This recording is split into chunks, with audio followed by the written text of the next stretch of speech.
Give me a sec though. So we'll start in 1 minute.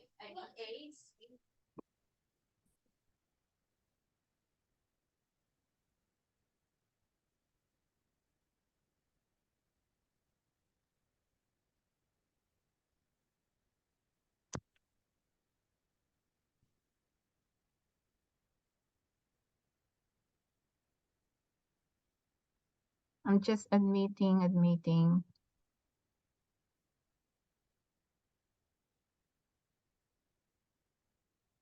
Ayan. Okay. Good evening, everyone, and welcome to Dr. Vanessa and Dr. Grace and Paolo. Hi, Doc Val. Hello. I'm just hanging out, Sige lang. listening. GP might be a pathway, but an option, but not Yes, the of main course. goal at the moment. Go lang, go lang. So, anyone who haven't met me, I'm Vanessa. I'm a radiologist here in Western Australia. I've been here for 19 years, and my intention, my prayer for everyone who's watching, listening is hopefully will be this recording or this webinar will be a guide, gabay sa inyong dreams to work as an Australian doctor and beyond.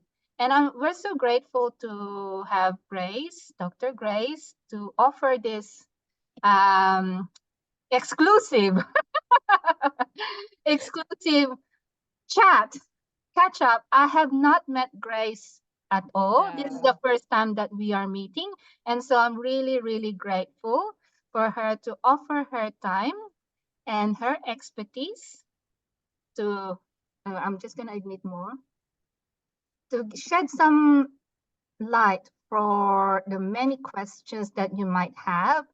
And hopefully it will give some clarity towards your pathway, because we all started not knowing what to do. Like me, 19 years ago, I didn't have anyone to guide me, and same as Grace. So hopefully, you'll learn a lot of lessons from this webinar. And I'm sure Grace will introduce herself, because I'm just meeting her now, so I have no idea of her background. So yes, take it away. So hi everyone. As you can see, I'm Grace. I do have two Facebook pages in the groups. I'm also called Smile MD. That's the same. That's my review. That's my review page basically. So my social account is basically Grace, and then Smile MD is my other account, mainly more for work or for studying. So thank you so much, Doc Vanessa, for this avenue. At least I can go and answer everyone's query, because I did the road less taken, which is they usually call it the shortcut route or something like that. Basically, this is another pathway that you guys can go and have a look at. If looking for the hospital role is proving to be more of a challenge, then you can go and try the GP route as well. So it will just be a very informal ways. So if you guys have any questions, any concerns, anything that you would like me to go and address, just put it in the chat group. We're gonna go and monitor through the chat group as well, and I'll try to go and answer as much as I can, the best that I can in here. But mainly it's more of me sharing my pathway, my experience, and all, so that I can go and guide you guys where you can go enter into the system here in Australia. So just a little bit more about me. I graduated, oh my gosh, ito na. I graduated in med school in 2010. I'm a proud Lucan, so St. Luke's College of Medicine in Quezon City. Since 2010, I've already known that I will be going to Australia just because two of my siblings are already here in Australia during that time. So I kind of know, like, everyone is going through USMLE and all that. And I'm like, nope, I'm going AMC. So nobody knows about AMC during that time, like 2010. Nobody knows about AMC. Like, what the heck is AMC? So it was only me who was really going through this pathway. Even my friends back in pre-medicine in UST have no idea of what I'm doing. And during that time, there's no review courses such as Amex and all that. Actually, during that time that Amex was actually born, I was one of the few that they actually contacted to be one of the tutors. But during that time, it was really hard. It was really hard for me to go and commit, so I didn't say yes. Anyway, when I did my AMC one, I needed to go to Australia, visit my siblings just to get resources because Facebook page then were very scarce. Like you can't get any resources then and all that. Sorry. And so I just took the opportunity to go and explore, and I actually fell in love with Australia straight away. The laid back living here is actually amazing. Everyone is amazing. Just the Aussie lifestyle I ended up liking. So I had my AMC one. I just self-studied. I have no choice because there's really no review centers during that time. So I just tried to collect their recalls, template. I'm sure you guys know that taking PLE. Um, and so 2010 was when I graduated, went straight to moonlighting. I didn't go for my preferred specialty training during that time because I don't want to be stuck in the Philippine setup because I already know that it won't be applicable for the Aussie setup. So Philippines is more of like a Western US type of medicine. Australia is more of British type of medicine. It's like different routes, same goals, something like that. So I did my AMC one, and that was in 2012. 2012. And then the job hunting, the fun of job hunting. Um, I was very young and not knowing where to go. I was very limited on where to go. I have a good friend who was also from St. Luke's during that time, and he was already working and all that. And when he saw that I am already trying to go on board and searching for roles and everything, he said like, oh, how long have you been working? I said, roughly around 2 years, because 2010 to 2012, roughly around 2 years. Oh, what type of work do you do? So I didn't like the hospital setup of going on duty 24 hours and all that. So it's mainly more of a clinic setup. So if not in the clinic, it's in a company clinic. So it's really more of a clinic setup. Most of my high moonlighting gigs. And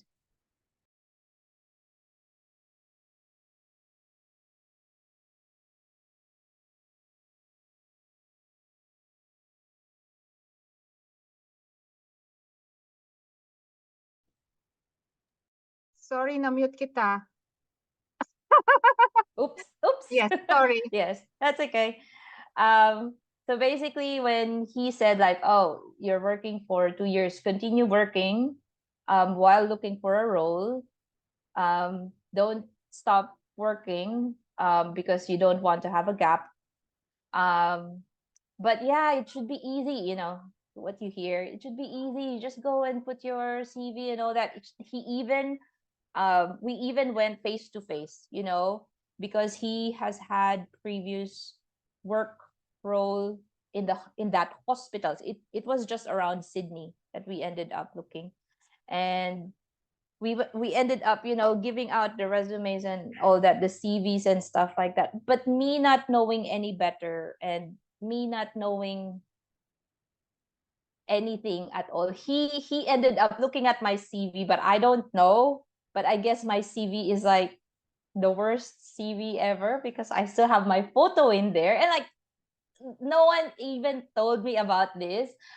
But I'm like, okay, giving out around the CV. So for anyone who's starting, I'm sure you guys have learned it already. I learned it the hard way. But invest in your CV, please. Invest in that correct CV writing format. um so basically, my first um ever job hunting was difficult. It was very heartbreaking. It was hard. So 2012, 2013, I went back again, visiting my sisters, same thing, trying to go and look for a role. But this time around, I was also trying to what do you call this? Trying to um,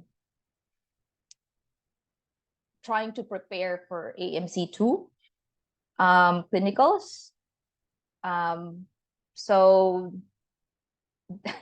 this is when my young spirit was very, how would I say, very courageous, but kind of a little bit naive. Because I was looking at the price of the exam itself, and I'm like, damn, that's expensive. I need to go and work for it in my Philippine peso. But then again, I said, I can do this. This is the young me talking. Like, I can do this. I can self-study. I did the first time self-study. I will do this self-study. Everyone was trying to go and tell me, like, oh, you go and try to review in a course, try to get familiar yourself with how the Aussie standards, the Aussie way of, attacking a case and all that. So, but I just ended up studying with different IMGs as well, different ethnicity, and we just end up discussing courses, the cases itself. And it's funny, mga Pinoy magaling eh. Filipinos, for some reason, some IMGs tend to get intimidated with the Filipinos, when most especially when we end up talking in English. Everyone gets intimidated with how we end up talking in English. Um, and funnily enough, I was the one teaching them. We're like a group of like 6 to 8 IMGs, and we're just studying as a group, because we're very poor. We're really poor. We don't have money to go for a course. And this was my first attempt. And um, unfortunately, I didn't pass. I got a retest. This was in 2014. Yeah, 2014, when I got my score. And this was the old scores, the old way of scoring AMC2, on which um, um, what do you call this? Everything is scored. So the 16 cases are all scored, but the passing rate is 14. And no, not 14, 12 rather, 12 and above. But if you get your score somewhere between 10 and 11, you get a retest. So when you get a retest, you just get 8 cases, I think, one OBG and one pediatric case, but you need to pass both OBG and pediatric case. And the same thing for the initial scoring. In that 16 cases, you need to pass 2 of the OBG cases, 2 out of 3, and all of the PED cases, which is 2 cases. If you don't pass any of those, you don't pass. So even if your score is like 12 and above, but you failed 2 PEDs, you don't pass. So I got a retest, and unfortunately, this is the naive me during that time. And um, it was around that time that I also, prior to that time, like a year or so, I've met my now husband, and we were preparing for a wedding for my retest, prior to my retest. So I guess your timeline, in your timeline, when you go and prepare for the said exams, make sure that you are very much, you don't take these exams lightly. Any of the AMC exams, whether it's step 1 or 2, don't take it lightly at all, no matter how much experience you have. You just need to go and think how they would want you to go and approach a case, just because it's it's it's a very expensive exam. It takes so much from you. So again, what I did, continuing my practice and studying for my retest, is that I just apply whatever it is that I know onto my fellow Filipino patients. Like, I want to go and apply whatever it is that I'm trying to study, but it's not enough. It's not enough. All the preparation that I did for my retest basically has gone down. So unfortunately, I didn't pass my retest then. So that was in 2014, and I got married 2015. And that's when we have, my husband and I have decided, okay, we're gonna go and migrate. And this is when the complexities of my journey started, because I came in as a PR under the spouse. So it should be good, right? I have roughly around 5.5 or even more than 5.5 years of experience, because that's already mid 2015 when I have migrated. And this is when things go hard, because I'm so limited to looking for a role. So I just want to stay in Sydney. It's my comfort place. My family is in there, my husband is in there, and I didn't even bother to even go and look for any other states. So please learn from me. Look everywhere, everywhere, and I mean everywhere. And it was very difficult. It took a lot of me to say, and after migrating here, I eventually got pregnant, and things in here, you do it on your own. You may have family, but you do it on your own. You live on your own. Your family can only give you so much support. If they also have their own families, you won't have that much support anyway. So when I got my child, I just enjoyed being a mom. I enjoyed being a wife. I got burned by looking for a role and all that, because I was there were a lot. Here's the thing, there were a lot of offers, but they were interstate. So I kind of like placed it on the side and say, like, if there were offers interstate, then I should have offers in here in Sydney as well. So, but no, I didn't have that much offer in Sydney. And I think I got really badly burned with looking for a role. And I said, like, look, there most probably I won't have a role in here. I'll let it slide. I will have a gap. I've already accepted I will have a gap. So in saying so, having a gap, that would be having at least 1 to 3 years of gap, and that would be very difficult to actually close unless I go back to doing my clinicals and actually looking for a role. But again, the trauma of going through clinicals is there. So I said, nah, I'll put it aside. So in between, in my interim of my story, I ended up looking for a different role in the medical field.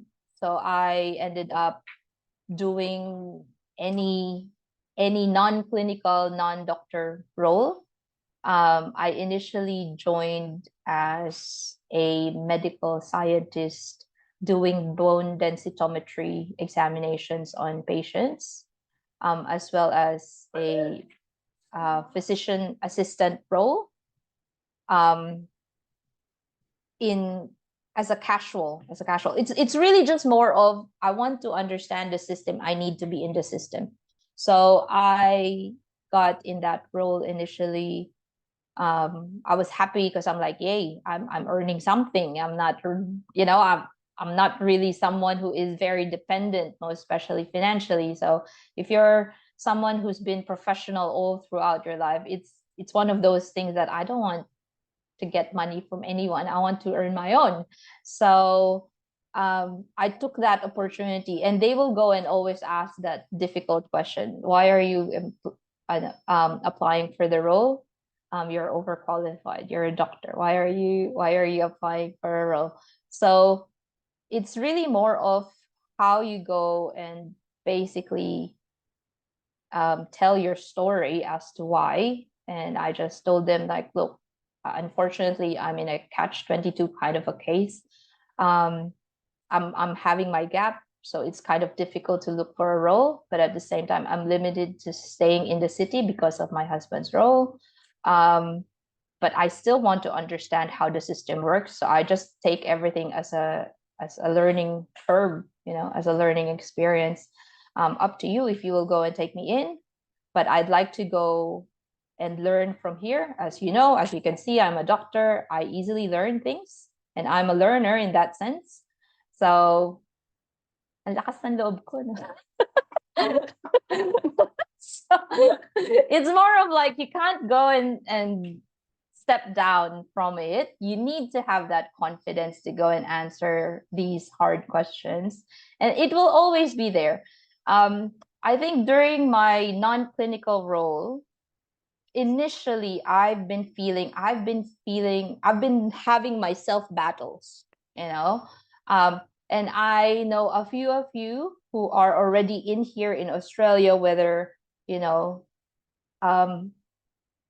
trying their luck being a student in here, doing a course somewhere, being a student visa, or being a dependent with your spouse, trying to understand, saan ako pupunta, where am I gonna go, and have my niche, to start all over again. Don't feel bad. Everyone goes through that phase. But you will have your time. It's all about pushing forward and trying to maximize what you have at the moment. So that's my first role. It was casual. It was very difficult because they can abuse you.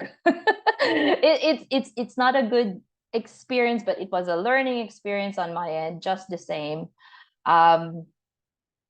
Being in Australia, I ended up learning how to stand up on your own and putting some dignity onto yourself, and that you cannot be a pushover.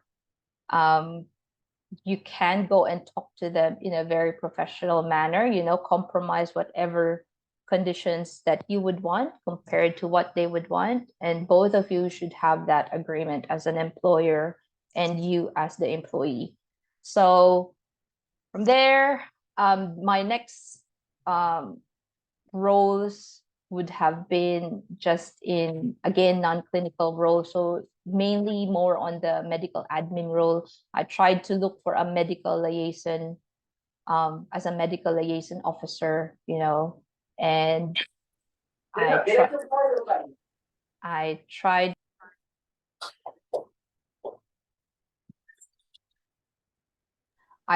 to go and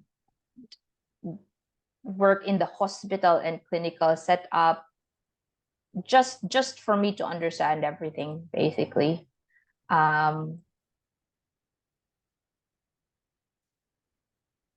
And from there, COVID happened. Yeah, COVID happened. When COVID happened, things ended up having a different shift in my family. Hindi showbiz yung asawa ko. hindi siya doktor. So he's a hydraulics engineer. And during COVID, things happened basically in a big scale. A lot of people get um, um, laid off and all that. And unfortunately, we had the same thing. My husband, unfortunately, had his role, um, ended, and I was the breadwinner. I'm supposed to be just working for the sake of just working, but you just need to go through it. The more that I think it was during that time. So COVID happened 2020, so I was off already for like 2015, 2020, let's say 5 years off, totally not reading anything. I didn't touch. I placed all of my stuff in a box. We were already in Canberra during that time. All of my materials, everything in a box. Si JM, si Murtari nasa box. my stethoscope in a box. Everything that is related to my old life. I always call it my old life. It's all in a box. But I think COVID was my initial intro to kind of like, okay, this is my calling again, because a lot of things happened back in the Philippines. I keep myself abreast with what is happening in the Philippines as well as here in Australia. And that's when, for some reason, my little boy ended up opening boxes in our garage and took my stethoscope. I took that as my sign, for me to get back into studying, getting back into the rhythm, getting back into the system. But I don't know how to start. So, kasi sobrang kalawang, rusty to the max. So I'm in a group, Facebook page group, for Filipinos in Sydney and in Canberra. But I think the bigger group, which was in Sydney, Pinoy Sydney, like a group of Filipinos there, I just posted one, and I said, is there anyone in here who are doctors in the Philippines, who are trying to study for AMC? Please PM me or something like that. And that's when I met Michelle Champayas. Congrats to her. And she said to me, like, oh, we made a Facebook page group for different Filipino doctors who are interested of coming in here in Australia.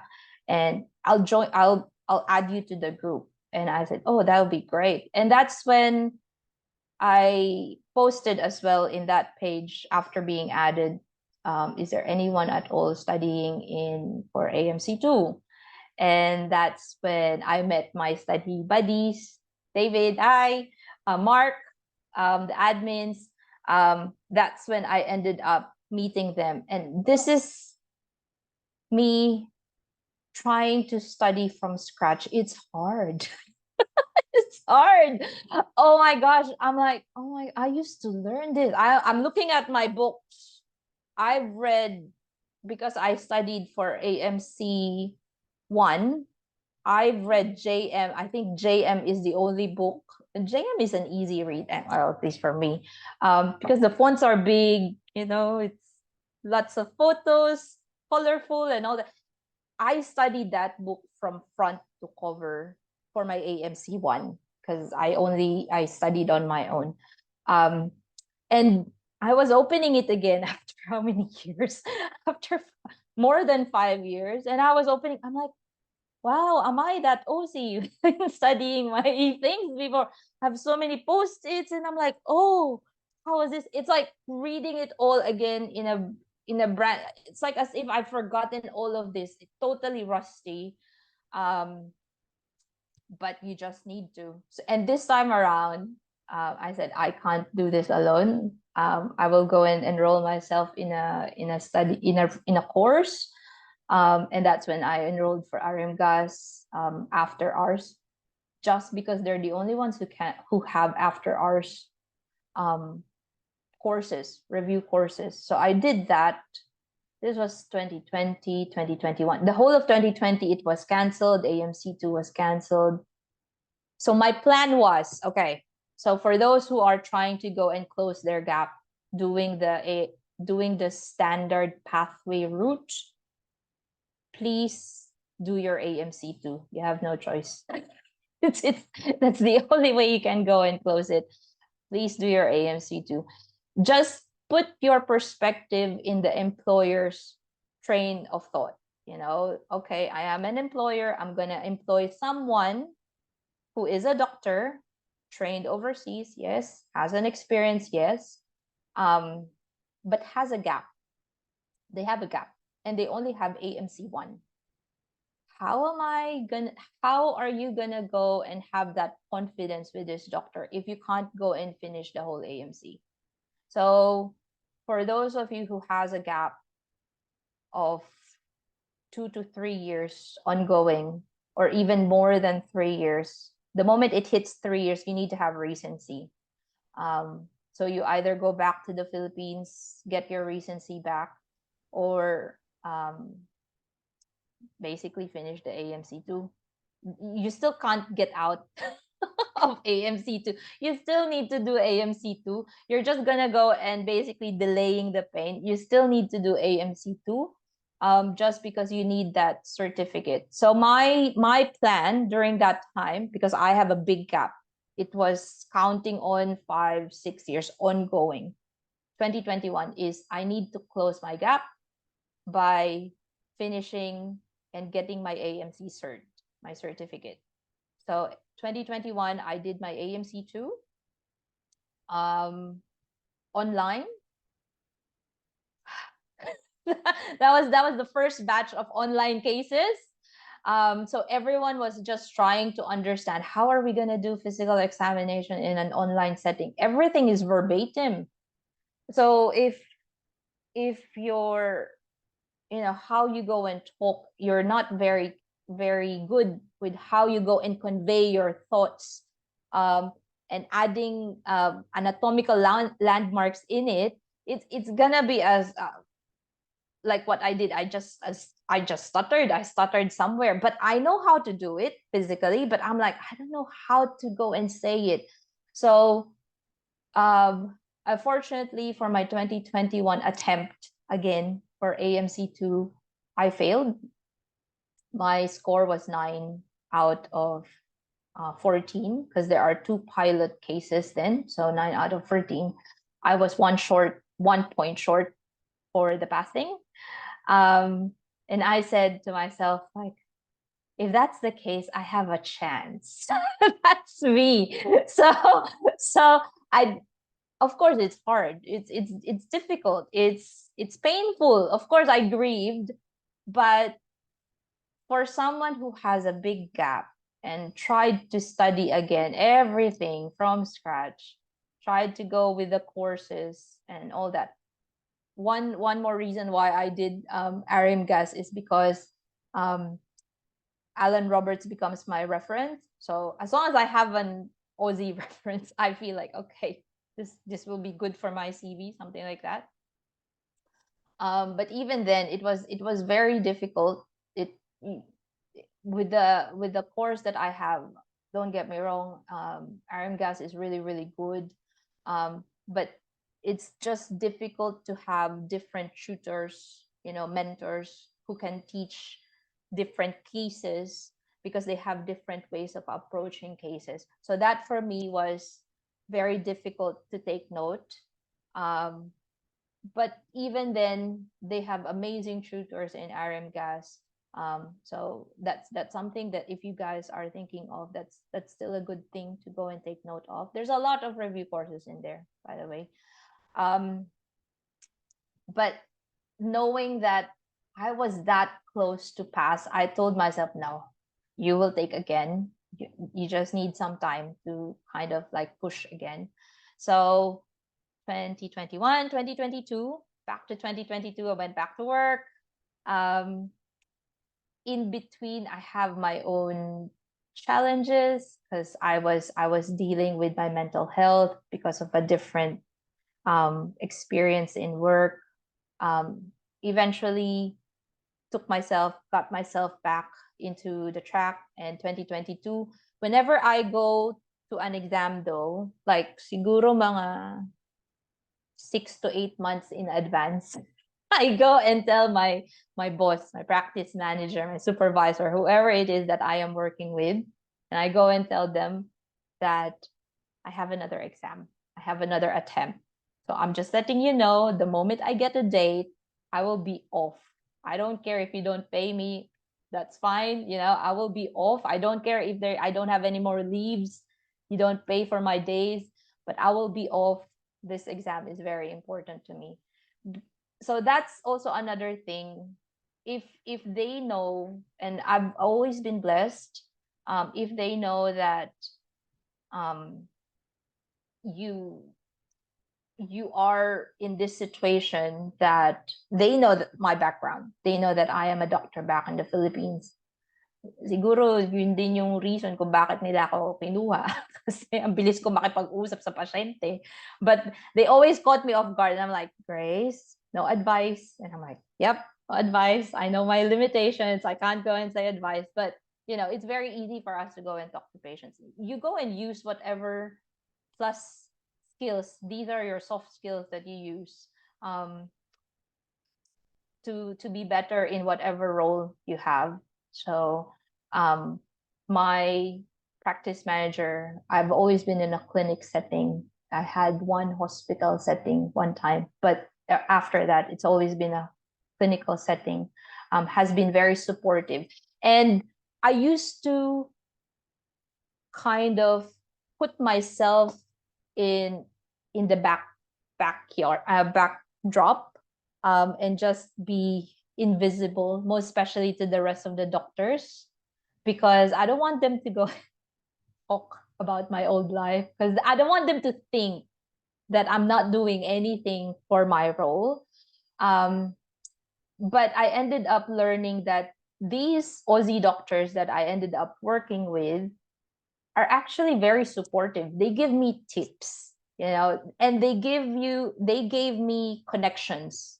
They gave me valuable advice on how you go about in this journey, because they themselves, a few of them, are IMGs themselves, other than the Aussie grads.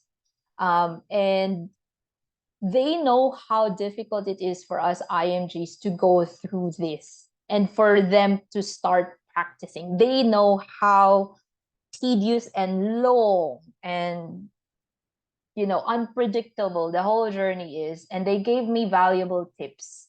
And it gave me that thinking, I guess that's maturity in that sense, that my self battles, trying to battle out with my own thinking that, oh, I'm not enough, oh, why am I doing this, I'm supposed to be a doctor, but I'm doing this non-clinical role and all that. I have that self-doubt, self-pity, and all these things. And they these doctors that I've worked with kind of told me that it's okay, Grace, but you need to go and snap out of it. You need to go and push forward, because this is not your end stage. You have a goal and you need to just go and push through. So 2022, I took again my case. So 2021 is an online AMC exam, because I studied like an online kind of format. I wanted to do an online format again, but come 2022, they had a mixed dates, which is online and face-to-face. And I'm not sure if any one of you who have tried face-to-face, it's kind of daunting because it's so fast. It's 3.5 hours and you just go from one door to the next. And ubos talaga ang energy, ubos energy. Yung exam na yan. So, traumatic siya. So, when I had my date, I was thinking, oh, I need to have it on the 4th of May. because may the fourth be with you. Something like that. I was thinking, I have my own superstitions, anything just to keep myself better, feel better. So I have that, the 4th of May, Doc Jen, um, um, the partner of Doc Ken Ralota, Doc Jen, was one of my study partner. And she went for 4th of May. And I'm like, I can't. Hindi ko kaya kasi hindi ako nakapag-aral ng December, January. So I can't. So that's one thing. Any one of you who is planning to go and take their AMC2, please plan your timeline ahead. If it's your first time to go and take the study, the exam, give it at least 6 months for you to go and really study. My advice, you go and enroll in a course, someone who will go and give you guidance. Enroll in mock exams. It's really, really good. I know it's so expensive and all that, but it will help you on the day itself. You know, mas gugustuhin nyo nang magkamali on these mock exams or be guided accordingly rather than self-studying, just because mahal yung exam and uulitin mo siya when you don't pass it. So invest in yourself. Kikitain nyo yan afterwards. So okay lang yan. Just for now. Kasi kahit ako, even for me, you know, I needed to go and resource out financially through my sisters, or my husband, through my mom. Alam mo yun, I myself, I have a thinking like babayaran ko kayong lahat. And I did, eventually I did, you know, I did pay. You'll be able to go and pay them afterwards. So 2022, they gave me a face-to-face date instead of an online date. So my approach to cases have been totally different. I needed to refresh myself in doing another course, you know, just to have myself refreshed, because face-to-face, hirap. My face-to-face, my initial face-to-face was 2014. So that's like a long time, almost 10 years, like 8 years before. And I can still remember how vivid it is, that it is traumatic because it's just one hallway. And it's like, it's so quick. So I took the course of Dr. Amir. I've always been a big advocate of this Dr. Just. He's my mentor for both AMC and Pesky. We'll go into Pesky later. Just because he's a practicing GP, he's a fellow already, RAC GP. He just didn't pass the course, I mean the exams itself. He also failed, you know. And because of that failure, he learned how to go and approach the exams better. So I had that, and I just tried to go and study as much as I can. And lo and behold, thank God, praise God, I passed my AMC2 in September 2022. And since then, I've been an advocate to anyone who is studying for AMC2 to, like, you know, just approach me. I'll try my best to go and be of help. Now back to my job hunting, or back to job hunting. I finally have my AMC cert, and I said, okay, I'm gonna go and look for a role. Hospital roles always request for recency, always, doesn't matter. Very minimal that they will go for someone who has AMC cert but is someone who is already in here. I don't know how long the gap may be, but for me, it was already very long. Mine was running somewhere around 7, 8 years already. And I've heard so many stories from fellow Pinoy and fellow IMGs of different ethnicities that's like, oh, you have a gap, you need to have recency, you need to go back and all that. And I said, I can't. I have a child. It just disrupts everything. The child needs to go with me. My husband works in a setup now on which he will be called to go interstate anytime. So he can't really go and look after our child. It will always be with me. So ang hirap, it's really difficult. So I ended up looking or studying around, recency lang ba talaga? Recency lang ba talaga ang pinaka ways for me to go and close my gap? I ended up doing CPDs courses just to, as much as possible, do so many points and hours of it. And then there's a website, or there's a Facebook page, I think Australian IMGs, something like that. That is a public page of RACGP doctors to reach out to IMGs who are having troubles in whatever situation, whether you're already at work, looking for work, or it doesn't matter. So these are RACGP personnel, GPs, trying to go and reach out to us IMGs. And I think I tried to go and search for work. This time around, I learned search everywhere. So every state, Northern Territory, going down to Tasmania, Western Australia, to Sydney, like everywhere. But I really can't find luck. I really can't find hospital role. They will go and always tell me, "Oh, you'll be on the wait list," because so far we're trying to go look for the correct candidates, but we need to go through their interviews. But you're on the wait list. They placed me on the wait list, but I've never heard from them. So my main goal was I need to find work straight away. I wanted to go back to the system. So that was end of 2022. I reached out, in my church. There are people in there who have been praying for me, and eventually learned of my story, that I did finally have my certificate and that I can go and work. And I have a few friends in there who actually referred me to clinics. And this is when I ended up thinking, oh, baka pwede ako mag-GP clinic.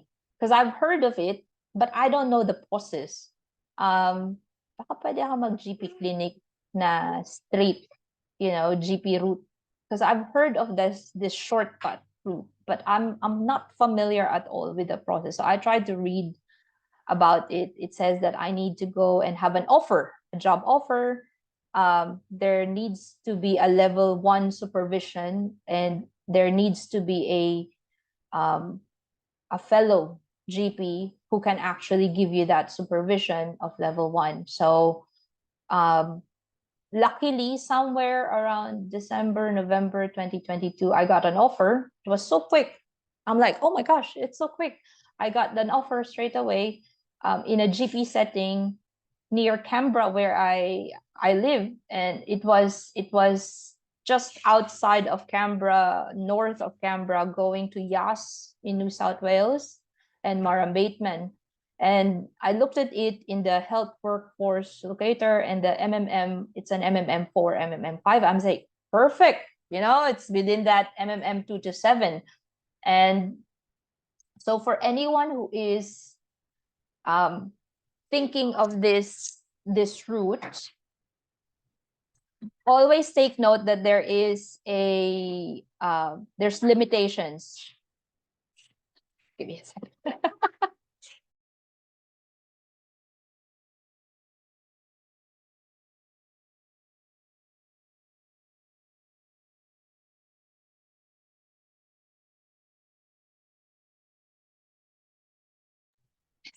Sorry. So when I got that role, apparently I need to do pesky, which I am willing to do pesky as long as I get an offer. So pesky is a pre-employment structured clinical interview. Yes, Dr. Emil, I needed to do pesky. So because my pathway is a standard pathway.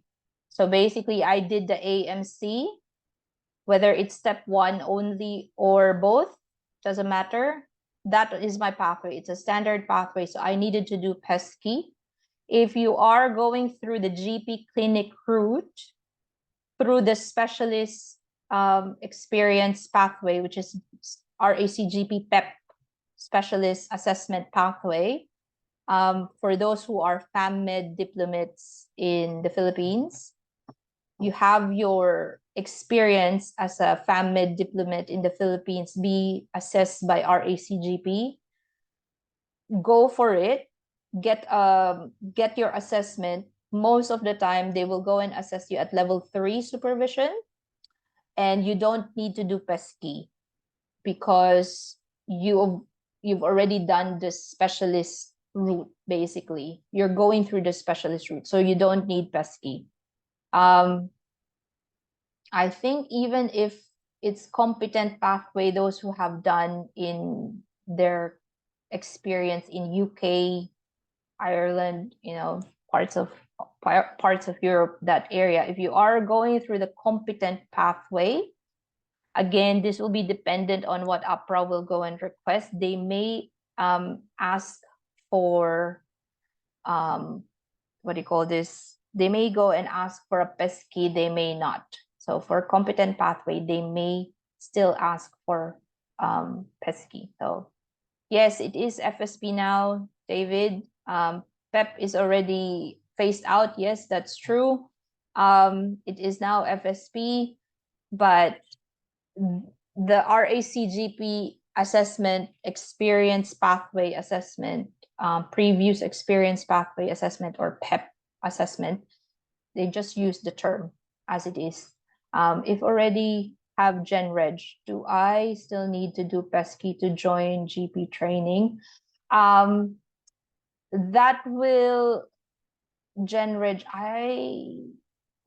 How did you get your Gen Reg, Doc Joy? If you got your Gen Reg through the hospital, most probably. If you already have an experience in the hospital, and completed your rotations, you become non-VRGP, I don't think you need a pesky, given that you've had experience in the hospital setting of at least 2 years, I think. Philippine FAM residency is now comparable, so can skip AMCs. Yes, Dr. Eric. But in saying that, you will need to go through the specialist pathway.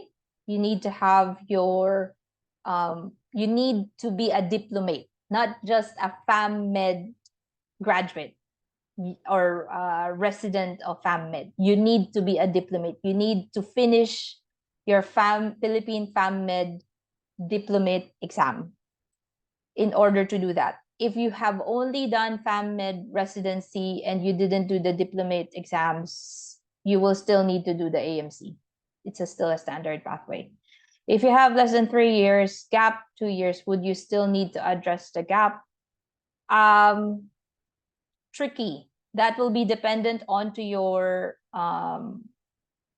employer. They can go and request for you to have recency, but you will need to have loads of CPD points. And you need to take note. You may have 2 years gap, but the whole process of APRA registration and getting back into the system and going through Medicare and waiting for Medicare, it takes forever. It takes a long time. And if you end up having that 3-year gap, they may end up asking for your recency. So just to be on the safe side, if you're very near that recency, that 3-year, have that recency, I would say. Sorry, random questions. Can we use telehealth to address the gap? That's an APRA question. You need to go and ask for APRA about that. I've heard from people, not from me, not from my experience, but some people would say that APRA will go and take it. Some people will say APRA will not take it. So 2 different people asking APRA basically, and they have different answers. I think Regarding telehealth, it depends on what type of telehealth, if it's comparable to the Aussie standard or not. So I'd strongly recommend that you go and ask APRA about that. Hi, doctor, can you recommend some websites to do CPDs for IMGs? That would be ThinkGP. There's ThinkGP is the free one. Loads of CPDs in the. There's also Prax Hub. RAC. I don't know the other ones. Those are free. Some websites you will need to go and pay. For limited reg and going for MD wrap, is recency of practice an issue? So when I went for my MD wrap, I'll get to you, Doc Pao. When I get for my MD wrap, because of my gap, basically, because of my gap,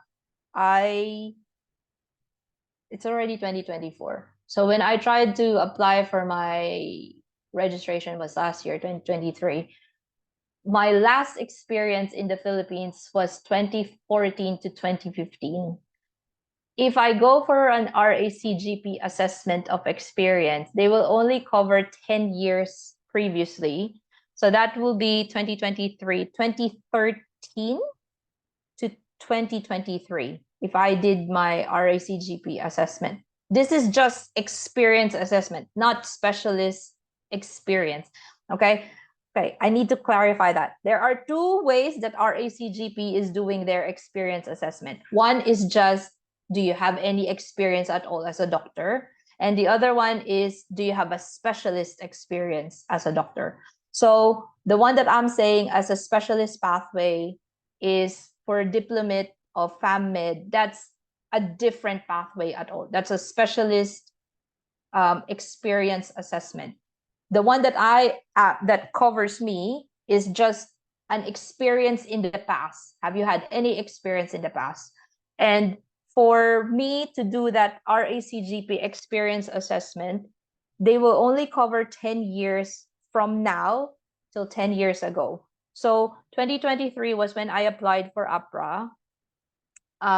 So that will be 2013 to 2023 that they will go and assess. It's kind of expensive as well to do that, and you will need to go and provide letters, and it's kind of tedious to do that. So I opted not to do an experience assessment because they will only basically assess my 2013 to the 2015 role, which is like 1.5, 1.8, 1 year and 8 months role, which is not at all comparable to Aussie experience. If it's usually 50% of your old experience or overseas experience, 50% of it will be like Aussie experience, kind of comparable. So if I have like 1 year and 6 months or 8 months of that will just be 9 months of Aussie experience.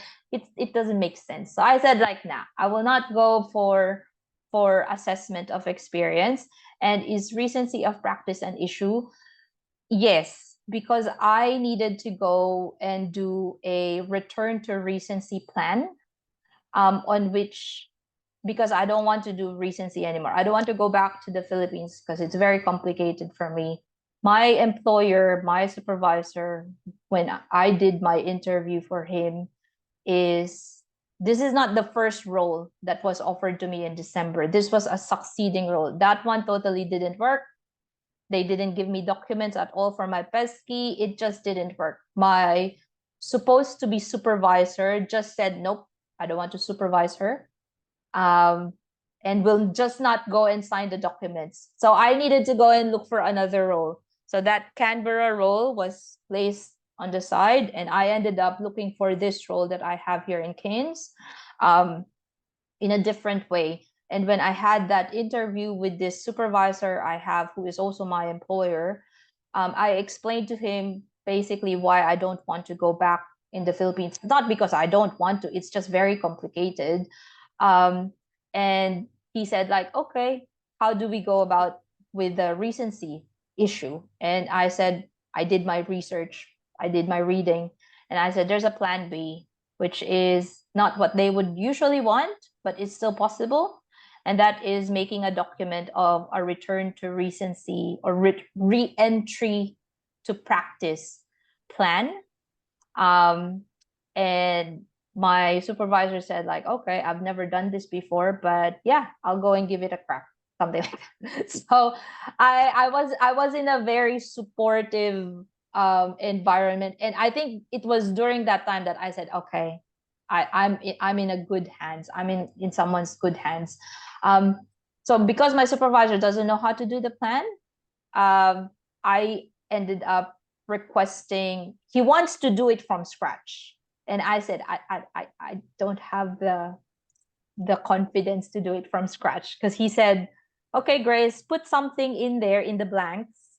So there's you have goals, basically. There's a lot of blanks in there, and how are you going to go and tackle the goal in a very distinct kind of way? So he said like, okay, let's go and do this. Try to put your input in there, and then I will go and try to edit it. And I said, I don't know how. I have no idea what to write. So I'll go and ask help, and that's when I went for help for people medical consulting. So I requested that they make that re-entry to practice plan document. Again, they themselves said like, look, we would recommend that you have recency. I said I would like to have recency, but my role is very complicated. That's why I can't go for recency, and my supervisor is willing to go and give this as a secondary way of closing the gap. And they said, okay, we're gonna go and do it. So they made the document for me, and that's what I passed on to APRA. That's also the same document that I passed on to MDRAP. It's quite tedious in saying, because it says there, if there's any mistake at all in my capacity as a supervisor, and I see that there is negligence in care or something like that, I will report straight away the said doctor to APRA, and that will result to like taking the registration straight away. No, nothing. No hearing, no questions asked. It's basically like that. So but I said like, okay, that's fine. I'm confident I won't do anything like that. That would make me an issue. So that's how I closed my gap. In saying, Doc Paulo, you have a question? No, Doc, mainly just to comment on the telehealth. Yes, it is accepted, but it depends on your APRA case manager. But it Okay. is. Yeah. Okay, that's really, really good. Good to note. I have different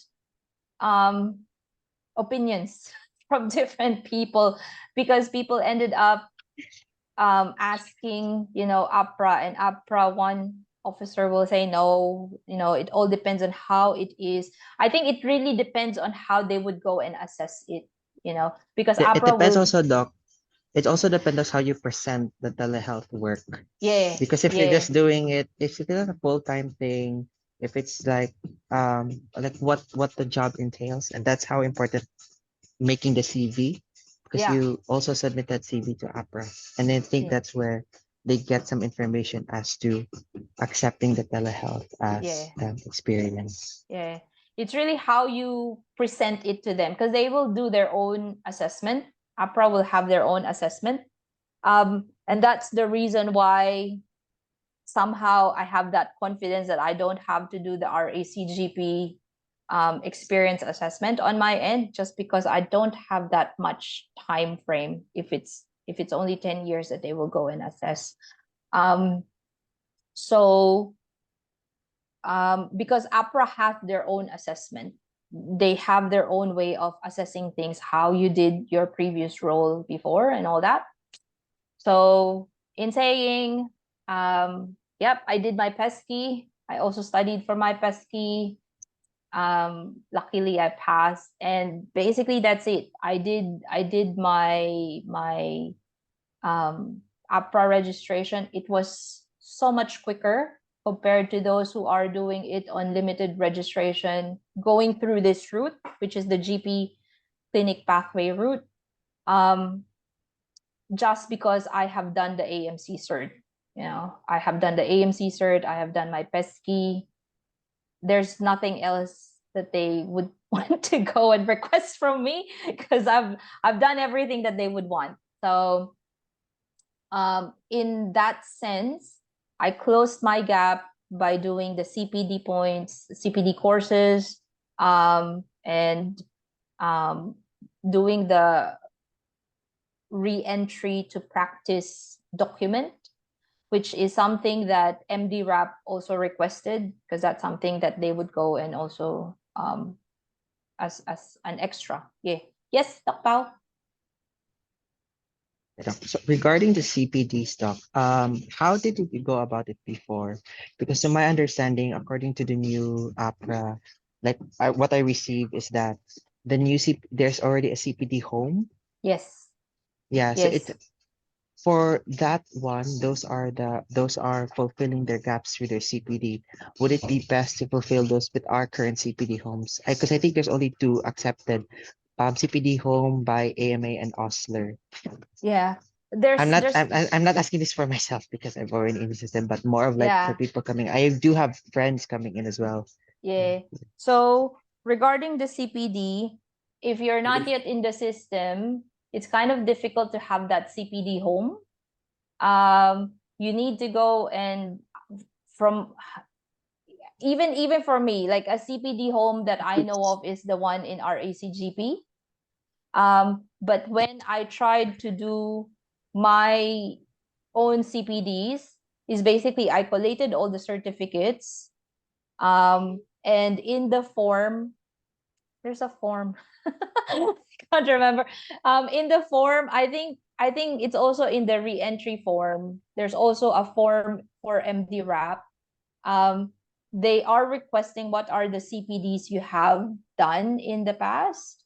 So what I did, I just made it into a list. But I have all the documents, basically all the certificates on the other hand. Um, if by any chance they go and request, because I don't have a CPD home during the time that I applied for APRA. Um, and di naman nila tinanong. They didn't I, ask. Yeah. I think that the question is of now because the CPD home, the implementation was just enforced, I think this year. Yeah. So I don't think it was a relevant question before, and the compilation of stuff. But I think I don't know how we go about it at this year moving At this forward time, yeah, because of the implementation that just made this year yeah, requiring the CPD homes. So yeah, yeah. yeah.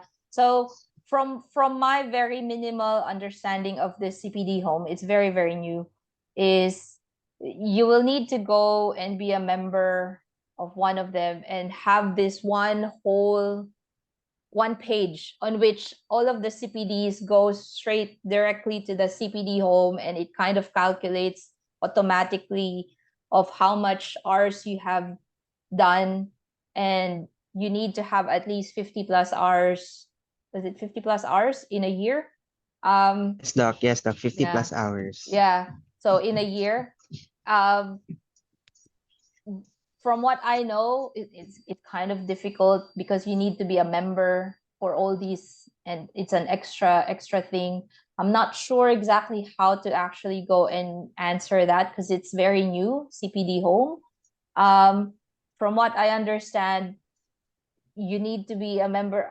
For me, I went for the RACGP one. They have their own CPD home. Just so that it easily just goes there directly. You go and be a member of RACGP, it goes straight there. Um, um, for IMGs, they have a different rate if you are a member of RACGP, which is a friendlier rate. I think that's the only way you can go and access for CBD. Yeah. I'm not so sure how it is, but At this point, doc, it's still a gray area because from yeah. what I understand, yeah, it's a very big gray area, especially because it's implemented this year. And then, yes, there are the specialties, they have their own CPD homes, but even in our hospital, even in my hospital, there's still confusion between IMGs, the ones that are also pursuing recency or like the needing of the CPDs. And Yeah. then been a back and forth conversation with APRA. There's a case manager that says it's really based on the case manager. There's a case manager that says you need it, then there's a case manager that say who doesn't need it. So what I did was that regardless if you say that you need it or not, Just I have just one. I just have Yeah. Yeah, yeah. Just for better peace of mind. They want it, I can go and provide it. If not, well then I'll go and make one. I think that's a good plan. Thank you, Doc Pao. Doc Jill. Cute. Hi, Doc Grace. Did you do RACGP Pesky? Did you have any advice for those taking Pesky? I did IME Pesky. My friend David, who's in there, also did IME Pesky. There's 3 providers for Pesky. There's Akram, RACGP, and IME. During the time last year, they say IME is friendlier, so I went for IME. Please don't go for Akram. Akram is still scary. um, their passing rate for Akram is 18%. So just for now, don't. It will be dependent between RACGP and IME. I would always say that it depends between the two, RACGP and IME, just because they will have their own way of giving cases. It all depends on how you go and prepare for it. When you go for this interview, this pesky pre-employment structured clinical interview, in just saying that name itself, it's a hybrid of an interview and an OSCE. So it's more of the panels. There are 2 panels, at least for IME. There are 2 panels who are GPs, and there is 1 allied health worker who is as a role player. What's important is more of the preparation for the said cases, rather than which one is best, which one is not. Just because when one goes for the pesky, you need to act like a GP. You cannot be acting like a student. You cannot be acting like an RMO. You cannot be acting like an intern. You need to really know the system. You need to talk the talk. You need to talk the language of a GP. But at the same time, understand the place where you will be working, because you need to be able to correlate the cases from the area where you will be working. You need to learn where is the nearest hospital. How do you go and contact the ambulance? Simple things. Do you have morphine in your clinic? Do you have these medications in your clinic? Do you have IV fluids in your clinic? So you need to be able to understand your area where you will be working, the processes on how they go about their clinical setup. At the same time, have the knowledge to know about it. So it doesn't really matter whether it's RACGP or IME as your provider. Take note though, for RACGP, you can have 5 cases in an hour. So 4 to 5 cases in RACGP. In IME, it's a given there will be just 4 cases, that's for sure. I went for IME just because they're friendlier. They really are friendly. They were just smiling all throughout. I'm not sure if they're like, is that a good smile or is that a bad smile? I have no idea. They're just smiling all throughout. But try to take note that this is an interview. you want to go and project what you have. Soft skills is communication skills, how you go and, you know, talk on how you go and convey the advice, talk to a patient who is a role player and all that. But at the same time, put the knowledge in there, because they will go and push you to the brink. They will go and say your supervisor is not around, went for lunch. What you gonna do? Who you gonna go and ask? Where are you gonna go and look for the knowledge that you want to go and ask? Like these types, they will go and push you at your very edge, and you need to have that confidence, and you will not go and buckle because of the stress of the interview. PESCI is not an AMC clinical exam. It's very similar, but not. It's an interview. It's always an interview. So they don't have the point system like a formal OSCE exam, such as AMC exam, but they are basically listening how you would go about with a case and giving you a point system if you are suitable or not suitable for the role. That's how they grade you with PESCI. Okay, I think the form is downloadable from APRA before, but not sure about those like us not in the system yet. I'm not sure. Dr. Eric, are you asking about this re-entry of practice? I'm not so sure. The form you can go and download online, not necessarily just in APRA. You can go and download it online. The problem is it's blank. What are you gonna go and write in the form? That's the problem. And you would want to just go and invest. I went for people medical consulting just because I know them personally. They were trying to go and assist me with my initial role offer, but then again, as what I said, that initial supervisor don't want to sign the form, so I just let it go. I'm a AMA CPD home. Thank you, Doc Van. Vanessa, for that. Paolo, did you get a CPD home while not in the system? Doc Paulo, as what he said, he has already had the CPD home because he is already in the system.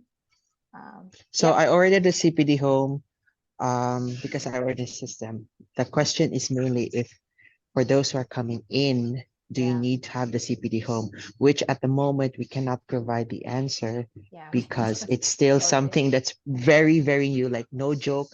I think January, like this Yeah. January was just Yeah. implemented.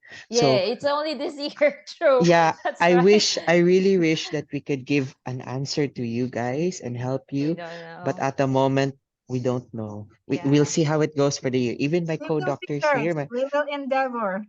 yeah, like, Yes, even though yes. We'll my get in co-Filipino touch. doctors here in Melbourne, my co-Filipino doctors here were like, what are we gonna do? Like, I we don't don't know. We don't Yeah. like nobody knows. Everyone knows.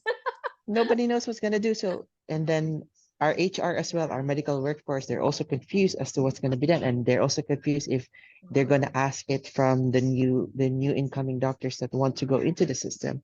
So what I just did, you know what? I'm not gonna resist the calling. I'm just gonna take it. Yeah.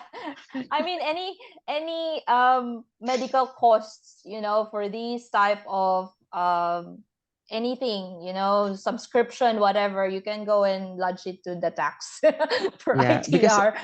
if you think about it, it's all investing towards True. integrating towards the system. So that's how I think about it. Like, mahal. Ay, ibang gastos na naman. Ah, wala na Expedite akong pang shopping. everything. It will just expedite everything. If they are looking for your CPD and it's there, you can prove that you have 50 points. Yeah, Then it yeah, Yes, will make your yeah. exactly. application easier and your Stronger, chances are stronger. stronger. So I Mm. think it's definitely an investment. But Yeah, I don't know stronger. how much is the cost. It's currently around 300 Yeah. for the But year, for the whole 300 for the year. year. Yes, for the For the whole whole year. year. That's right, Yes, for the yes. whole year. That's why I Yeah. took it because And they're that's planning to why you increase also it. need it because it will also itemize what are the Yeah. CPDs Yes, that you yes. will need because you So might it not be aware that even just teaching or just teaching trainees, being an inter-monitor or a resident monitor, just doing that or presenting in critical meetings also will gain you points. So I Yeah, think it's yeah, yeah. really an investment for you to join the CPD home so that you will everything is there. Yeah, You yeah. can Because Yeah. easily get the 50 in less than exactly. 6 The months. 50, like you don't, there's like, you can keep track on your CPDs. That's what's Yes, good about the CPD home. exactly. In regards to its use to the ones coming in, I'll ask the medical workforce. So my current role today, I'm currently admin support. I'm the clinical governance HMO, and I am one of the people in charge of improving the system of the hospital as well as Victoria in general. I'm part of the teams of 1 million meetings in a day. So I'll ask. I have, Yeah. yeah, that's my job, doc. Like every day, like, ano, what new meeting? Oh, improving paracetamol. How do we improve paracetamol? But apparently we're 1 hour meeting for that. So yeah, I'll ask. Don't worry, guys. If I have Yeah, information, I'll share it out. that's really good. So Thank then you, Doc Pao. when do No you worries. when do you apply for the CPD home after passing AMC 2? No, No, I it's think every, when yeah. you go and When apply you for get, any yeah, role, yeah, yeah, you they need a CPD there, home. It's regardless of your current yeah, standing. yeah, that's right. Which I mean, at least CPD? everything is all in just one page, one site. You go and you can go and keep track. You don't have, put it in your just your computer and all that. You have proof that you did all these all throughout the year. So yeah, Because Opera is connected to it already, so Opera can correct. automatically see Check it straight away. the CPDs that you've done, and it also informs you of the CPDs that you still need. Parang that's how I see it. So far, I haven't done. I've applied, but I haven't done. Ano Ang na hirap, sobrang madami na. busy, Oo. busy. I do it usually December. I usually do Oh, it doc patapos like na. on the Correct. weekend, like on the weekend, I'll do Yeah, 2 hours in the weekend. Kakayanin ko tong 2 hours. Yeah, correct. Slowly and lang yun. surely. Basta systematic ka lang, save mo lahat yung Correct. mga certificates mo in your documents or in your computer or external drive. Basta save mo lahat yon. At saka, ngayon I have a system. I just started it last year. I put it in an Excel spreadsheet. So, Ah, yeah, yeah. nasa Excel spreadsheet na lang siya. Kasi I also teach medical students so that yung mga dates, if I have medical students Forget. for Yeah. 5 weeks, tapos na yung CPD ko. Kasi, di ba? Tapos Every ilang oras yun? CPD Correct. na Somebody asked oh, if we did CPD home before taking AMC1. Like we said, we don't No. know. We don't know if Well, we you need need it. you need you need the AMC one to get a role. Yeah, to get a So, role. Yeah. yeah. In terms of like, if you have a, let's just say you have a CPD home before taking the AMC one. Let's just say tapos ka na sa 50 CPDs and then nag-AMC one ka. Wouldn't that be also like a plus points to your application? Just think of it that way. exactly. Like you may Yeah, not need yeah. it, you may not need it, but it's there. Oh, this one's proactive. She has a CPD home. Yeah. Why don't we consider this one? Because it's in your Correct. CV. Because it's in your Yes, it will CV. You be. have to Yeah. put. You need to put it, yeah, your CPD courses, what you have done and all that. Yep. So let's Okay, where are you now? What's happening? Huh? Doc Grace, where are you now? What's yes. happening? What's the So update from your I'm journey, I'm already from your journey? I'm already practicing. So I'm already here in Cairns. I've done my work. I've just recently gotten my Medicare. The moment I got my Medicare, the very next day they placed me patient's load already. Like start working straight away because it takes forever for Medicare to arrive. So I'm doing packing practice. If you will go and tell me in 24, right? If you will go and tell me in 2021 and say like, oh, in 3 years time you'll be back in practice, I will laugh at you. I'm like, nah, no way. That's just weird. No way. That's how quick it was. I tried. I really tried. Lots of tears, lots of prayers, lots of giving it to God. Kasi we can only do so much. If it's not yet time, it will not happen. But I guess during that time, yeah, I was already given the chance this time around. So yeah. So let's try to answer a few more things. Doc with Pesky, can you skip the AMC clinical? No. um okay, here's the thing. I will go and give you that scenario. Technically you can. Okay, I'll give you that scenario. So here's the thing. You may have AMC 1. You took Pesky because you got a role and you passed your Pesky. So that's good. You go for your APRA registration, Medicare, and all that stuff. And you're already starting working. The thing is, you're on a standard pathway limited reg.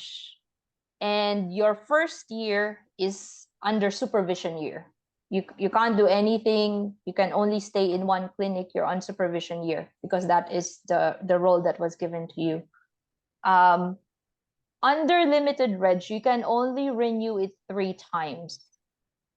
Mainly, you can only work under limited reg for 4 years. So your first year is your supervision year.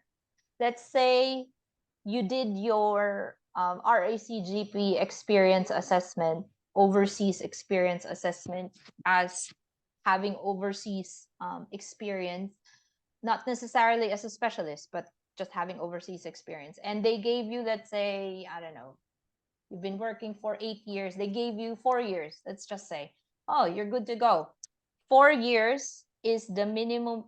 It's equivalent. Your 8 years or 10 years or so is equivalent to 4 years Aussie years experience. Let's say, 4 years is the only thing that you need in order for you to go through the fellowship exam. That's what they want. 4 years Aussie experience. You can go and take your fellowship exam. So you go for your supervision year. You still have 3 years to go that you can renew your limited registration. And you say like, I don't want to do AMC clinical. It's too traumatic. Okay, fine. You can go for the FSP training. Let's say you can't go for the AGPT. You can't go for the independent pathway. You can't go for any other training pathway. Paano ba to? Someone's talking. I don't know. Put them on. And you have 3 years. You go for, let's say, you can't go to any other of the training pathway because you don't have the AMC cert. You don't have AMC clinical. So the only pathway you can go to is FSP. And FSP, you need to pay the fees. And you can go and do that for 2 years. Let's say 2 years. In 2 years, you've done your training. Okay, I still have 1 year to go on my limited reg. In that 1 year, you need to finish all the fellowship exam. And that's 3 exams. Can you do that in a year? That's the problem. That's the risky part of not doing the AMC clinical unlimited reg.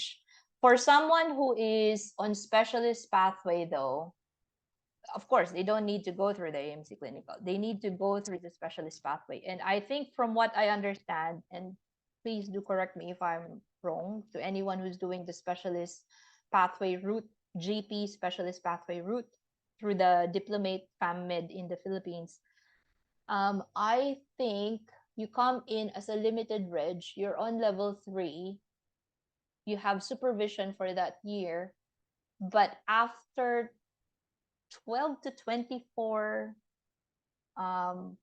months, I think 1 to 2 years, you need to go and take your fellowship examination while you are on limited reg.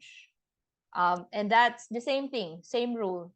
You need to go through, you can only renew it 3 times. That's why for someone who is on specialist pathway, the first year is under their supervision, but that's like getting into the habit already, and they can go and study straight away.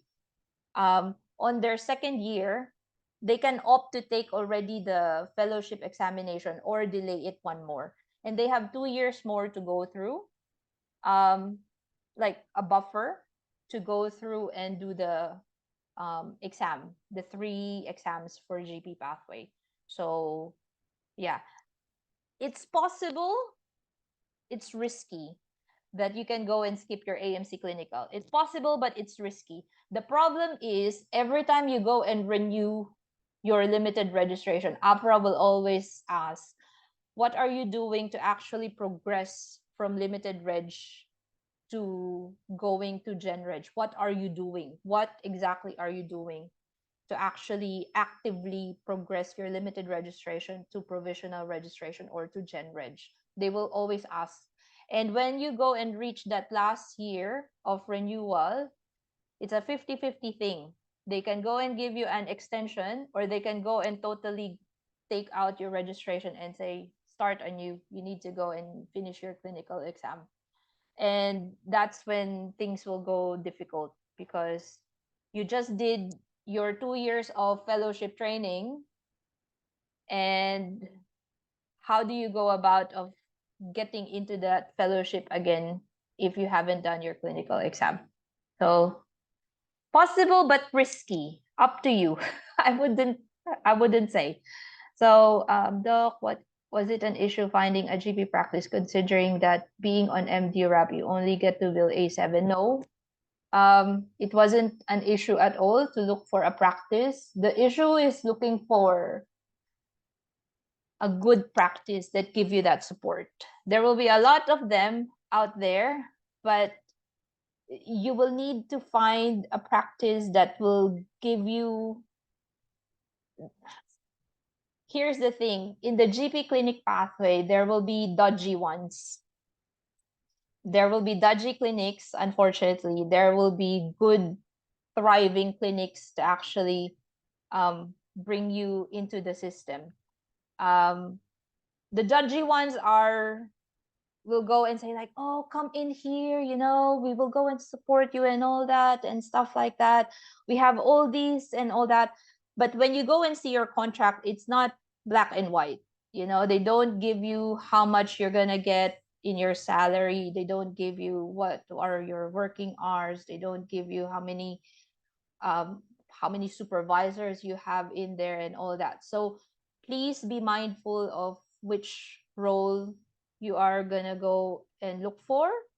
Um, for anyone who is going through this pathway, look for non-VRGP level 1 supervision. That's the role you will go and look for. Um, when and look for, so first of all, you look for that role. Second, when you get a role offer, you ask, how many supervisors do you have? you know it it it's very important for us IMGs to be knowledgeable of the pathway, because they can go and actually maximize and abuse us, because we want to be into the system. So you go and ask them next, how many supervisors do you have? When they go and say one, okay, bit questionable, because you need to have at least two. That's what, in saying, if even if you have one, but if that one supervisor is actually manning the whole clinic and can actually, let's say he's the owner, he can make his schedules and all that, it's fine. They have the capacity. But for someone who is just one supervisor, and then the rest are all new doctors or registrars who cannot go and supervise, and is also a contractor, that one supervisor is also a contractor, that's kind of a gray area. Kasi if that supervisor ends up leaving the practice, who will go and supervise you? Lagot ka. So try to always at least have two supervisors. If there are more senior doctors in the clinic, the better. Like in my case, there's two of us who are in level 1, just because there's like 5 or 6 doctors who can actually go and supervise. So that's a good thing. Second, for anyone who is um, coming in on a temporary visa, such as a working visa, meaning hindi PR, not PR or citizen. You can go and work in the city. It's fine. Um, but the moment you hit PR citizen, you will have another limitation, the 19AA and 19AB, the moratorium.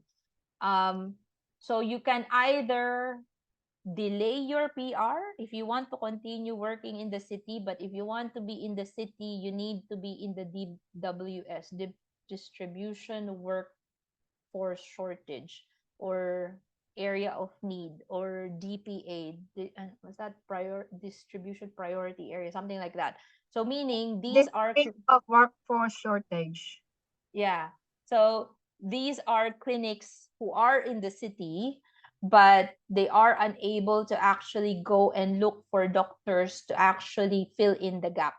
So you can go and work for these clinics because you are on a temporary working visa. I mean, you're in a working visa. You're not a PR citizen. You can continue working in this and continue. If you really don't want to go, rural and all that, you can go and continue working in these types of clinics in the city, continue and finish that moratorium or something like that. So that's one. But the problem with working in the city is that, of course, city has more population compared to regional. It's a given that the pace will be faster. um, I've heard a few, uh I call them horror stories, kasi it's just really difficult, for us IMGs to get out when you're already in the contract. Kasi they will go and threat you like, oh, I will not go sponsor you and all that stuff. You will not be a PR and blah blah blah. It's hard, most especially for those who are more than 45 years old and above, who cannot go and do independent pathway of becoming a PR. Um, so those who are 45 years old and above, they're quite more fragile in that sense, just because they are dependent on the sponsor. So it's more of like the employer sponsored type of to be a PR kind of thing. So maraming unfortunately IMGs who are stuck in that area, even if the working condition and the pay is not enough. Their percentage, a good percentage, is somewhere between 55 to 70% as a starting pay. Don't go below that percentage. There are some apparently IMGs I've heard that their starting pay is going at 45%. And I'm like, that's so low. That's really low. Yes, Doc Pao. I'm going to comment on that one in terms of like GP clinics here in in the city. From friends from just closest, I'm not in the clinic setting at the moment, is that because if it's fast paced, one thing is that there is less support. Like everybody has to work independently. Mm. It's so fast, like it's super fast. And Mm-hmm. I understand how like the reasons why it's a lot more difficult to get support in a clinic in the city because it's really just like clockwork, in out in out in out in out in out in out in out in out like that. And then for somebody to supervise you and all this and do have the extra time, have the extra time to like baby you, it's going Maybe that that's yes, the that's true. that's That's true. that's the That's term, how that's the term for supervision. You, that's you a really term, need to be baby baby you. you, no Yeah. joke, baby you. Baby you, like it's like that, so it's like difficult. So in terms of support in that space, it's good. It's not that they don't want to support you, it's just that everything is just so fast paced in the city that supporting you how you should be supported, like ideally, is not in a it's not realistic. Unlike when you go to a more like rural, regional, Regional remote. regional regional Agree. remote, where they have more, there's it's more like a community, a family. There's a lot more, it's not as fast paced, so your supervisor will have more time to baby you. And GP practices or any private practices, they are not allowed to have only one supervisor. You should APRA will only allow you to be a credentialed training position if you have at least two supervisors. Otherwise, you're illegally supervising. It's part of Yes. APRA application yun, na you need to have at least two supervisor for one trainee, at least. Yun nga yun, Doc Vanessa, kasi I've heard, not Pinoy, but I've heard a few stories on which they've already done all this, they've already had the talk, they even passed the pesky already and all that. Unfortunately, they all of a sudden there will be, oh sorry, there's no more supervisor who can go and do level 1 because this and that and all this, and you get into that Nightmare. dilemma. Yeah, it is, Nightmare. it is a very difficult one. So for anyone who is going through this pathway, please take note, need to be smart, look after yourself. You need to have at least two supervisors who can go and supervise you on level 1, and please start at level 1. As per PAO, they will baby you at level 1. You don't have any expectations. The doctors, the supervisors doesn't have at all any expectations on how you will go and see patients and all that. But it's more of a learning stage. And what's the difference between level 1 and level 2? 3 months. 3 months Level only. level 1 is basically intern level. From um what I understand, Doc, like similar, it's something a like that. it's a starting stage. It's a Yeah, starting level 1. stage. But I wouldn't say it as as an intern level. I would say that it's a starting stage because there's so many things that is different in the hospital compared to the clinic. Yeah, Yeah. So ang daming plans, ang daming documents and everything. And they basically they don't have any expectation that you will be up to speed straight away. But it's more of, at least you know how to go and deal with patients, and you have this thinking that I have an idea of what to do, and that's when the supervisor ends up guiding you how you go about. So that's why it's level 1. And as what I said, what's the difference between level 1 and level 2? 3 months. That's 3 months. Mabilis naman 3 months. So your supervisor can go and give an assessment after 3 months. If they think like, okay, you're ready for level 2, you can go for level 2. What's the difference for level 2? Level 1, 100% your supervisor is there regarding the care of your patients. So basically, safety net mo si supervisor, 100%. Level 2 is 80%. So there's 80% of your supervisor being around, 20% is mainly your own care. There's, and of course, level 3 I think is around 60 50 60% oh, and then level 4, of course, you're kind of like on your own already. 25% na lang sa supervisor dyan. It's mainly just putting your name and all that, signing it. So have that, at least have a good number of supervisors who can actually go and supervise level 1. And for anyone who is applying for pesky, please do not, I totally discourage you, don't go for level 2. The expectation of level 1 to level 2 is big. It's really big. They expect someone from level 2 who is aware of how patients communicate in Aussie lingo, slang, and whatnot, and expect that you know all the dosage and everything of emergency, meds and stuff. It's a high expectation from level 1 to level 2, and you wouldn't want to actually go and fail your pesky, because your pesky is recorded. APRA records your results of pesky and how many times you go and try for your pesky. So was it an issue finding a GP practice considering an MD rep? No, it's not an issue. It's more of an issue of looking for a good practice to actually start your GP practice. I think that is the only issue. No problem with MD rep billing A7. There's no problem with that. When you apply for the CPD home, when do you apply after passing AMC2? Not really. I think we have discussed that already when you have already APRA registration. You can go and apply it with or without APRA registration. It's good to have. It's still a gray area on our end because it's very, very new. Hi, with CPD, is APRA strict with American trainings? Not all American trainings is accepted by APRA. That's one thing.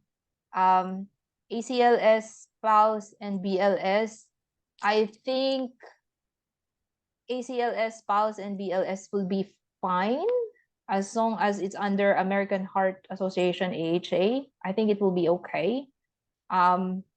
It's good to have, most especially. You can go and put it in there. I'm not so sure about how APRA is about that. So even before you take AMC1, no, not really.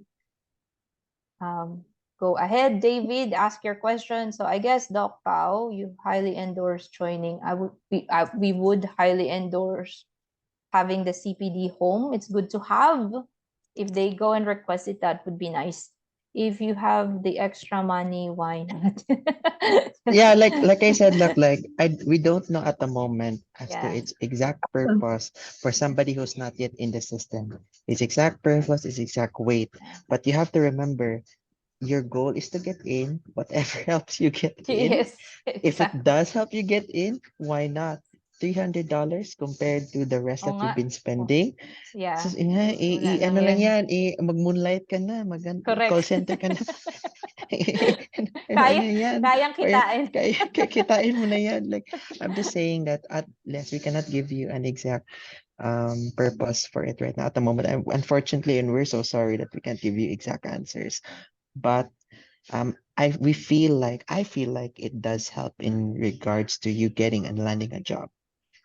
Okay. So I Thank- think I'll be mindful with the time difference. It's already very late for Dr. Grace and Dr. Paulo.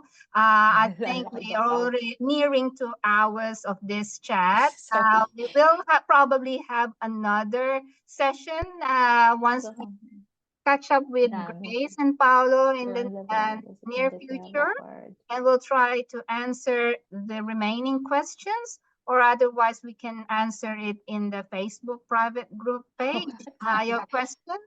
Kasi maraming talagang tanong, and I really appreciate your time. Just gonna wrap up your tips, summarize yung mga gems na you provided for us for the past 2 hours, Grace. So number one, invest on the CV. And then, yes, you failed many times, but you got up many times. You showed up for yourself. It is scary to fail. It is expensive to fail, but is it worth it, Grace? It's worth it. It's worth it.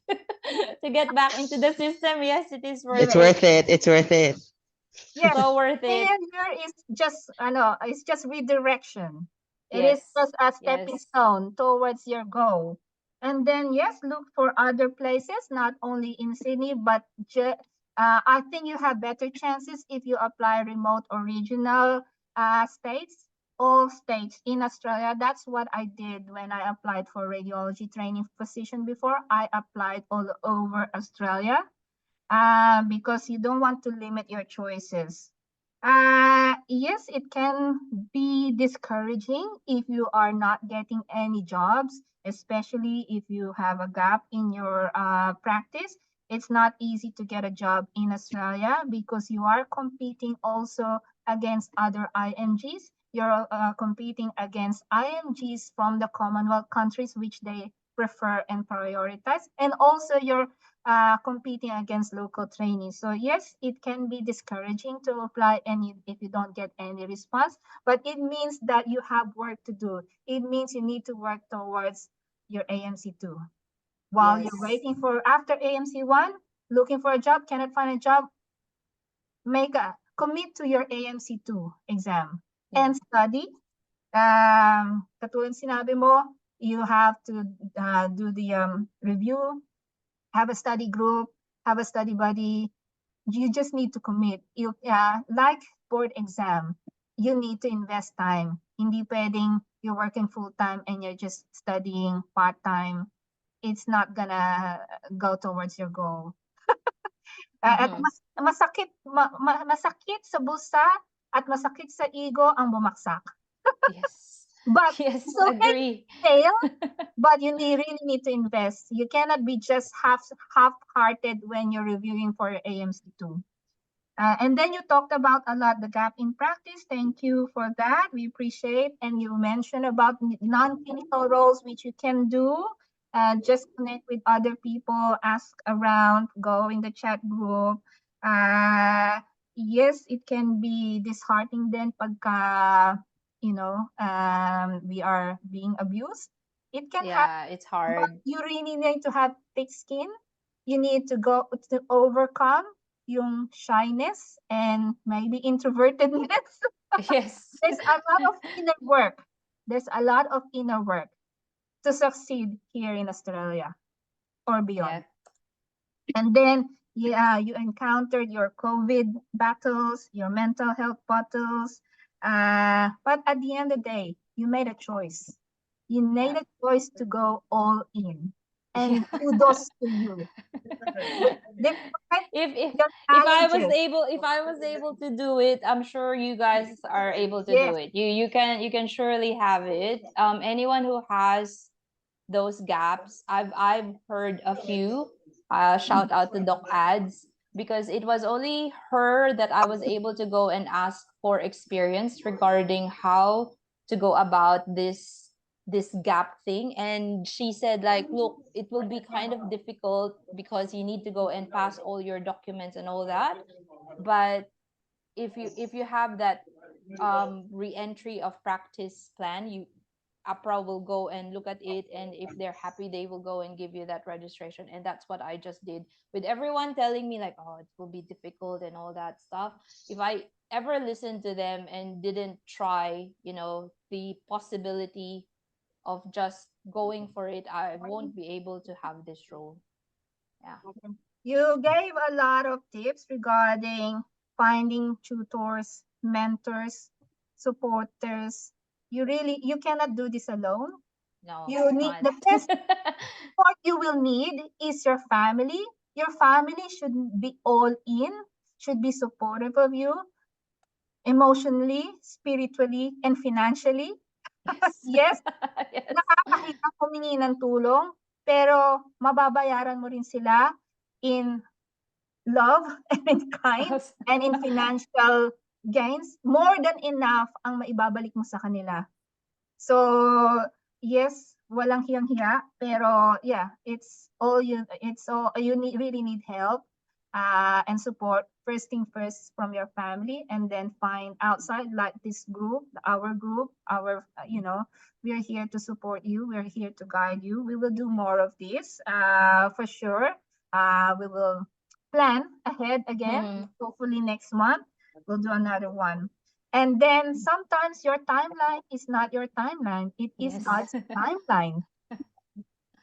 Guys, we And you need you need, here. That's why we're helping you.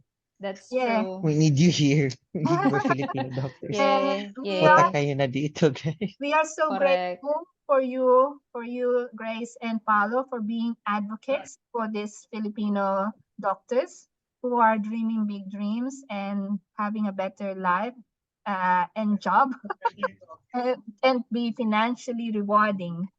And being in It's a Ah, first world country. So you talked about a lot about PESCI, competent pathway, telehealth, CPD, your APRA registration, and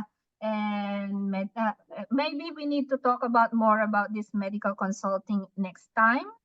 And then you talked about the 3 years limited registration.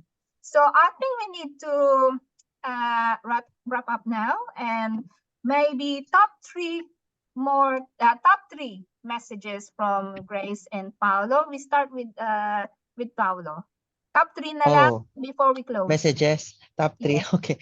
My message would be on frustrations and setting expectations, because a lot of the people that I have communicated, from the ones that are still in the Philippines, their main frustration, oh, I didn't get a job yet. Oh, I've been working with this hard, is mainly to not expect too much, that you can get here as soon as possible. Rather, focus no. your attention to the work getting here. Because if you keep on thinking, by next month I'll get a job, and then you didn't get a job next month, you'll get you're just gonna be frustrated and disheartened instead of focusing that attention towards the work getting here. Do not set do not I advise do not set unrealistic timelines. Instead, just focus on the work getting here. If you really want this, focus on the work. Just do the work. Just continuously doing it. That's what I did. Zero expectations. Next year, okay. Next year, bahala na. Basta but I continued doing my job. I continued studying. I continued getting as much experience as I can. And then next thing you know, oh, mayroon na. Okay. Yeah, just do Yeah. AM1, do AM2, and then reach out to us because there are many jobs opening, lalo na mag-start na naman ng ang recruitment this mid-year. Yes, doc. Yeah. You And need my to hospital, really doc, nail we your feel like AM2. there's gonna be like a big recruitment 2025. I think it's 2025 because they're opening a new building. I'm not sure yet how many, but a very big building. I don't know how much staff they need, but I've already talked to one of my besties sa HR. Uy, push mo na yan. Sabihan mo Filipino doctors. Sabi, Mike, push mo na yan. And then, Sabi ko sa guys, nasabi mo na lahat, na-summarize ko na lahat ng tips. One more advice to them. For me? Ending, Doc? for your ending. Okay. Continue to improve what you have. It's a continuous improvement. As what Doc Pao said, if it's not yet now, then maybe soon, but you need to go and continue improving. You cannot go and stay stagnant. You continue to improve. If you think, you're trying to apply, you're putting that much effort, pero hindi bumubuka ang pinto. So try to look at your CV, try to look at your cover letters, try to just continue improving. I don't like doing CVs. do not make generic cover letters. Yes, you need to continue improving yourself. You cannot go and it may not be the time just yet, no matter how much you go and try. And learn from me, please apply everywhere. Don't be choosy, just apply everywhere. You get into the system. The moment you get into the system, you're not happy, you already have the experience, go and look for somewhere else. That would be it. The initial look at one goal at a time. You don't look at the whole picture straight away. You look at one goal in front of you at a time. Don't overthink. Overthinking will overwhelm you. Yes. Ang dami sinabi ni Grace na ang kanyang pathway is so complicated. It's It is. so confusing, lalong nakaka-overwhelm. But isa lang ang message dyan, AMC1 and AMC2. Yeah, you need to complete that one. You really need, you have no choice. But you have a good you have a good mentor for AMC2, you will pass. It when you go and get the AMC2 kasi, you would think bakit ang daming bumabagsak when you have a good approach. Kapag hindi maganda yung approach mo, it's a given no matter how much you go and try. Pero kung maayos yung approach mo, the same as per Australian standard, you will pass. It's a given. Yeah. So I also did an interview with Dr. Ariana. So go and check that out kasi she gave tips about AMC2. Please connect with her if you need help also with AMC2. She's also one of the tutors for AMC1 and 2. So just go back and connect with me. I saw Dr. Ariana before with Yeah. Dr. Amir. As one, both of us were students then, were like candidates for Dr. Amir's. And then afterwards, after passing, she has done her own role into helping other people in tutoring. So that's really good. I might need to connect to Dr. Ariana, doc, because I'm taking the AMC2 this June. Go for it. Oh, go for it. Yeah. Doc Pao, I'll give you a compilation. I'll message you. Yay, thank you. Because it's so stressful. It's so stressful right now. Good night. Thank you for your generosity. Thank you, Doc Vanessa, for hosting. Really appreciate. Thank you. Thank you, Bye-bye. everyone, for attending and for your interest. We are more inspired to help you. But thank you for being engaging in this in the chat group, and thank you for joining us as well, Paolo. Really appreciate Katong it. 2015 o 2013? Dr. Tel. Bye, everyone. Good Thank night. you. Good night, everyone. Bye. Thank you, everyone.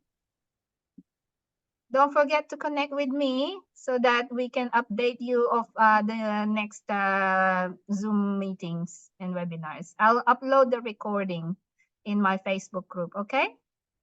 Bye.